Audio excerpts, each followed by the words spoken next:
Biker ভাইদের জন্য দুঃসংবাদ। আজকে কয়েকদিন ধরে সংবাদ ও যোগাযোগ মাধ্যমে দেখতে পাচ্ছেন বা শুনতেছেন যে ঢাকা সিটিতে মেইন কিছু পয়েন্টে সিগন্যালে কিন্তু এআই ক্যামেরা বসিয়েছে ট্রাফিক বিভাগ।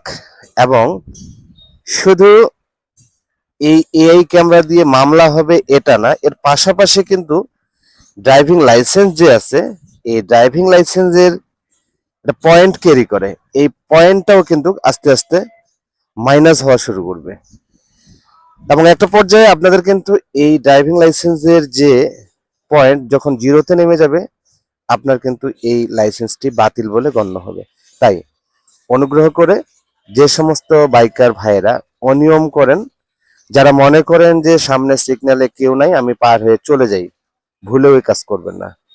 কেননা এটি পুরোপুরি একটা সেন্সিং সিস্টেমের মাধ্যমে কাজ করে।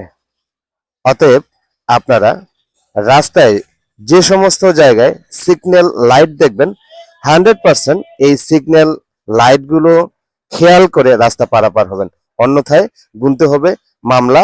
আর এই মামলা কিন্তু কোনো পুলিশ দিবে না, এটা এআই ক্যামেরার মাধ্যমে মামলাটি হবে এবং স্বয়ংক্রিয়ভাবে মেসেজ চলে যাবে আপনার মোবাইলে এবং একটি কাগজও চলে যাবে আপনার সেই ঠিকানায়, যে ঠিকানা দিয়ে গাড়ির নাম্বার প্লেটটি অর্থাৎ রেজিস্ট্রেশন হয়েছে।